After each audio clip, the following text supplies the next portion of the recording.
Halo guys, ketemu lagi kita di channel Biota Kotek. Ini yang part kedua membahas tentang pipa pemipaan ya, pakai pipa main ya. Nah, ini akuariumnya udah jadi, filternya juga udah dipasang ya. Dan filter kemarin udah dipasang ya. Jadi saya menambahkan box wet and dry. Maksudnya ini untuk taruh filter mekanik ya, kapas ya nanti ya. Yang sini ya. Jadi kapasnya ini tidak kerendam ya. Jadi setiap hari bisa diambil, bisa dicuci, ataupun kalau udah mampet buang diganti baru ya.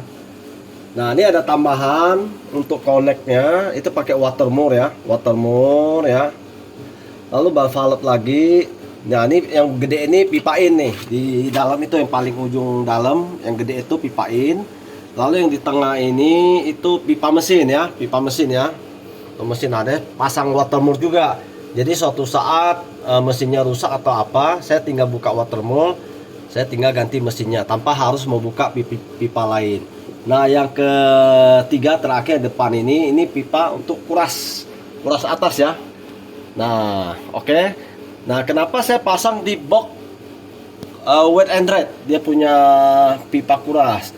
Nah ini maksudnya daripada airnya kita buang langsung keluar ya, mendingan kita buat cuci media filter ya.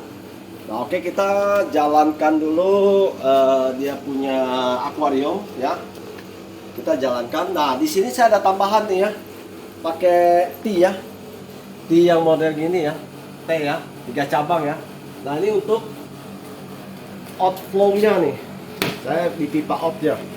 Nah saya pasang di sini ya, saya cabang lagi, jadi bisa 2 outflow. Jadi dua outnya ya, dicabangin ya. Saya nyalakan dulu mesinnya.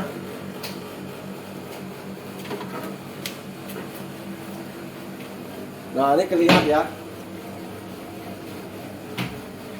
kelihatan dia punya arus itu saya bikin 2 ya. Oke.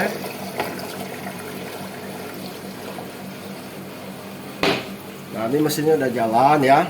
Nah ini kelihatan ya, airnya turun ya. Oke, kenapa saya pakai valve di sini untuk pipain? Jadi kalau misalnya ada suara yang mengganggu, saya bisa ini mainkan. Jadi suaranya akan silent, nggak ada suara ya. Nah ini guna fungsi valve di di box wet and dry ya. Saya bisa ngatur dia punya suara ya, suara air nggak terlalu kedengaran. Oke. Nah ini ada tambahan ambalan dari akrilik supaya backwashnya gampang ya. Jadi media filter nggak menutupin lubang butt head elbow ya. Jadi dia nggak menutupin ya. Oke. Nah saya matiin mesinnya dulu.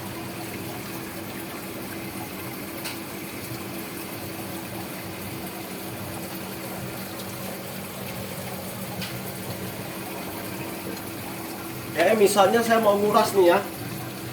Nah ini saya udah siapkan lubang untuk nguras ya, tinggal saya masukin aja pipanya ke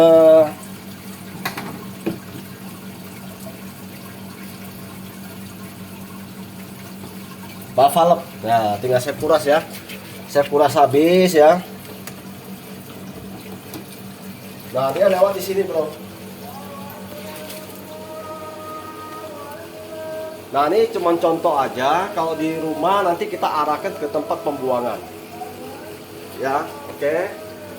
Nah lalu satu lagi ini yang buat nguras ya, buat nguras, daripada saya langsung ke pembuangan, saya bisa buka ya, dia turun juga ya airnya ya. Nah nanti saya bisa cuci media filter di sini, jadi bermanfaat untuk bahan untuk air untuk mencuci media filter ya, gitu ya maksudnya ya. Jadi nggak langsung dibuang. Nah ini saya tutup lagi ya. Nah inilah fungsi settingan saya, desain saya pakai pipa main. Oke. Lalu saya jelaskan, kabinet saya ini terbuat dari bahan PVC ya, bukan multiplex ya. PVC. PVC itu bahan kayak plastik ya, kayak bahan untuk pipa-pipa gitu ya. Jadi lebih tahan air ya, dia tidak menyerap air, lalu layap tidak akan memakannya karena bahan plastik layap nggak suka ya. Nah, di kabinet ini saya ada tularan besi. Jadi sebenarnya kabinet ini adalah rak besi yang dilapisi PVC ya. Nah, PVC dilapisin lagi dengan takosit ya, takosit ya, dengan takosit. Nah, sama tutupnya juga kita pakai PVC. Lalu ventilasinya juga kita keliling ya, keliling depan, belakang, samping ya. Nah, guna ventilasi ini supaya uap air itu bisa keluar ya, bisa keluar dan tidak bikin bau di dalam kabinet. Nah, apalagi bahannya multiplex, itu wajib pakai ventilasi supaya tidak berkeringat di dalam dan tidak terserap sama multiplex. Dan multiplexnya itu nggak rusak. Tapi ini PVC, udah anti air, nggak usah khawatir ya. Oke, itu saja penjelasan yang part kedua. Akuarium sudah disetting sama filter yang kemarin kita presentasikan ya. Inilah desain biota akuatik yang simple tapi efektif. Oke, terima kasih, sampai ketemu lagi di session berikutnya.